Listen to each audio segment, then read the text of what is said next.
안녕하십니까. 안세호 대표 박인종에서입니다. 이번 주 시간에도 마찬가지로 안세 재연단을 해서 하려고 하는데 215강 사업자가 외부에 지급하는 각종 소득, 개인적 이익의 과세 범위에 대해서 어떻게 원칙 인수하고 과세를 할 것이냐 뭐 이런 거를 하는데 이것도 많이 비슷하게 다뤘는데 조금씩 쟁점이 달라가지고 이걸 한번 종합적으로 했습니다. 이것도 19년 8월 20일자 안세 재연단 표지에 나온 내용을 찰칵하면서 이 내용들 한번 잠깐 정지하면 찰칵하십시오. 오케이? 자, 이렇게 강의를 듣습니다. 강의를 따라오신 분도 있고, 정지화면을 보신 분도 있고, 여러 가지가 있습니다. 자, 그러면 어떤 종류의 소득이 있느냐? 제일 중요한 게 근로소득, 근로소득에 붙는 퇴직소득, 그 다음에 일용 근로소득, 여기까지가 근로소득 개념이죠. 그 다음 이제 독립적 사업소득, 이것도 약간 독립적 사업소득이고, 이게 종속적, 독립, 이렇게 이해할 수 있죠. 기타 소득, 기자배당 소득, 이런 것이 있다. 이런 얘기죠. 자, 이거를 어떻게 봤을 때인지 총괄적으로 보면, 근로소득은 매월 받는 총 소득이고, 이 중에서 일부 비과세가 공통적인 게 차량 자기운전 보조금 10만원, 식사대월 10만원 정도이고, 6세 이하 보육수당 10만원 정도가 있고, 생산직 시간의 근로소득, 이게 이제 월급 250만원까지 확대됐죠. 이 시간의 수당도 역시 비과세된다. 그래서 이제 적격 대응 비용은 근로소득에 대한 표준공제, 기준공제가 있고 이것을 간이세법에 반영이 되어 있습니다. 그래서 치정원천인지용세율은 결국 6.6%부터 46.2%가 쭉 올라가는데 다당의 누진세율로.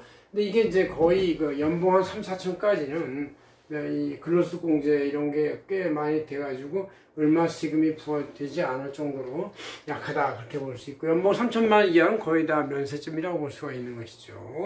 자, 근로가 돼서 종료가 되면 퇴직소득이 발생가 되어 있는데 여기에 무조건 부수해서 미리미리 DC형 퇴직금에 불입하는 회사도 있고 DB형으로 하는 회사도 있고 여러 가지 있는데 어쨌든 퇴직소득에 대해서 과세가 된다. 퇴직금 같은 거, 해고예고 수당도 약간 퇴직금에 해당이 되고, 퇴직위로금도 퇴직금에 규정이 있으면 퇴직금이 되는 것이고, 퇴직전별금도 규정이 있으면 되는 것이고, 이런 거 외에 나머지 퇴직 관련된 소득은 여 근로소득 쪽으로 합산을 시키는 것이다. 왜?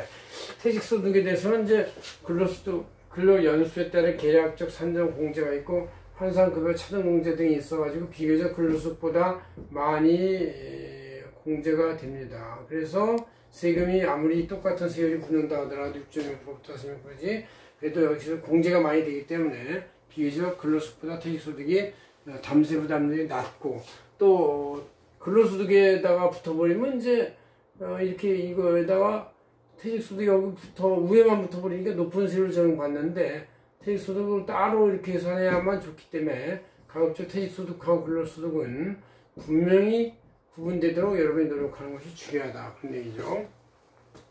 그 다음 하루하루 근무한 날짜에 따라서 계산하는 이제 현장 건설이나 일용 근로자들에 대해서는 매일부 일당에 대해서 하루당 무조건 15만원으로 공제돼요. 종전에 10만원이었는데 2년 전부터 올랐습니다. 10만원으로. 그래서 이거에 대해서 무조건 기초세율 6%, 여기 기초세율 6%죠. 6%에다가 45% 세액공제, 55% 세액공제를 해주기 때문에 45%만 묻게 됩니다. 그래서 이걸 곱하면 64, 24에서 2.몇 %가 되는 것이죠. 그래서 한 2, 3%, 4, 6, 24, 5, 6, 30 하니까 2.7% 정도의 주민세까지 하면 3% 정도. 그러니까 일당에서 15만원 뺀 나머지의 3%니까 얼마 안 되죠. 그러니까 예를 들어서 하루당 15만원 뺀다. 6.6%에 하루당 만약에 20만원 받았다. 그럼 빼기 15만원 하면 이거는 5만원이니까 5만원 곱하기 3% 정도, 이거는 1,500원.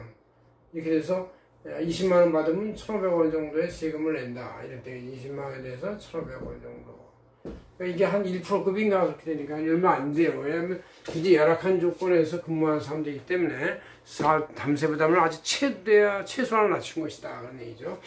사업소득은 이제 뭔가 근로소득하고 비슷하게 땀 흘리는 거지만 이거는 독립적 관계로서 자기 나름대로 실적급이나 이런 것 때문에 근로자와 같이 일정 시간, 일정 장소에 근무하고 이런 것이 아니다. 이런 얘기죠. 업무 실적에 대한 보수, 성과 비율 보수 등 총지급액. 이게 이제 백화점에서의 그 매장 관리 총 매니저들을 이렇게 적용하고, 또 많은 현장에 있는 사람들, 또 학습지, 또 골프 깨장 캐디들 이런 경우가 사업수도 많이 하고 또 어떤 영업 실적을 받는 사람들 주로가 사업수도 많이 하고 있습니다. 이렇게 해서 하는데 실비 포함해서 총액으로 과세하는 것이다 아니고 총소득에 대해서 필요경비를 이제 실제 발생 적격 증빙의 이제 입수되면 이것이 이제 대응되는 것이고 지급할 때는 3.4% 원칙인수하고 끝납니다. 그리고 후에 나중에 6.6부터 46.2%까지 곱한 다음에 3.3% 된 거를 뺀 후 이제 세금을 내는 것이다. 내죠. 봉사료, 이건 서비스 봉사료, 음식점이나 주점 이런 데서 봉사를 하는 서빙하는 사람들에 대해서 이제 별도 주는 것 아니면 수행량에서 기재금액의 20% 초과 부분 등은 이제 봉사를 볼 수 있는데 이것엔 대응 비용은 없이 그냥 5.5% 분류가서 완전 종결되는 것으로 끝난다 그런 얘기죠.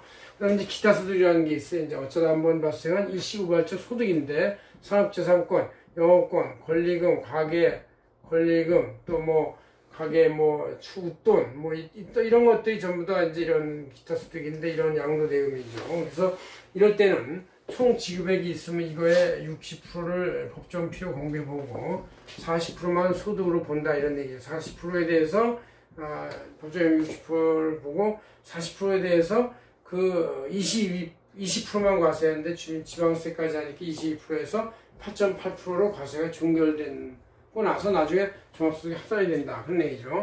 그럼 이자 배당을 주급할 때는 이자 배당에 대해 총액을 과세하는데 각 개인별로 2천만 이하까지는 분리가 쓰지만 2천만 초과부터는 종합합산이 된다 이런 얘기죠. 이럴 때 이자에 대한 대응 비용은 다른 데서 이자를 빌려가지고 또 이자를 줬다 하더라도 수입했다도 이자의 원가는 없습니다. 이것은 이제 분리가세 처음에 할 때 14% 즉 15.4% 원칙에서 분리가세하고 비과세 되는 것이 특정 장기주택, 장기주택 마련주택이나 소액주주의 장기보유 주식에 대한 배당 등 같은 경우는 비과세가 되는데 이건 당연히 대응 비용 없고 0%만 과세한다. 과세가 안 된다 이런 얘기죠. 고율과세라는 게 있어요.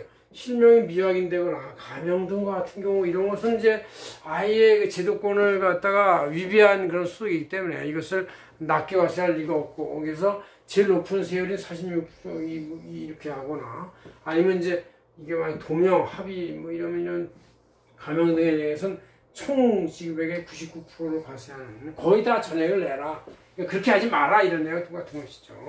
이런 각종 소득에 대해서 지급명세서를 내는데 특히 근로소득과 사업소득에 대해서는 근로소득과 매 6개월 단위로 각 개인별 명세, 별도 명세를 내야 돼요. 교사임으로서. 이렇게 해서 이제 올해부터 이 작업이 추가됐는데, 이 추가된 이유가 이제, 근로장려금 지급 목적이다. 왜냐면, 소액 근로자들은 장려금을 정부에서 막 이제 주잖아요. 일종의 퍼주기이기도 하고, 또 하도 근로소득의 차별화가 너무 심하니까 낮은 사람한테 지원을 통해서 높은 사람 세금을 받아가지고 여기다 이제 꽂아주는 것이죠. 이렇게 해서 근로를 장려하게 목적이 있다. 그래서 이제 이거를 파악하기 위해서 6개월 단위로 주기 위해서 이렇게 매년 11월 10일 날 또 작년 7월 10일 날까지 1월부터 6개월까지는 작년 7월 10일 7월부터 12월까지 내년 1월 10일까지 근로소 지급명세를 각자별로 작성해서 내야 한다 이런 얘기죠. 이것이 우리 안세제 행정은 표지에 잘 요약되어 있으니까 잘 보시면 되겠습니다. 안세제 대표 박인정이었습니다. 고맙습니다.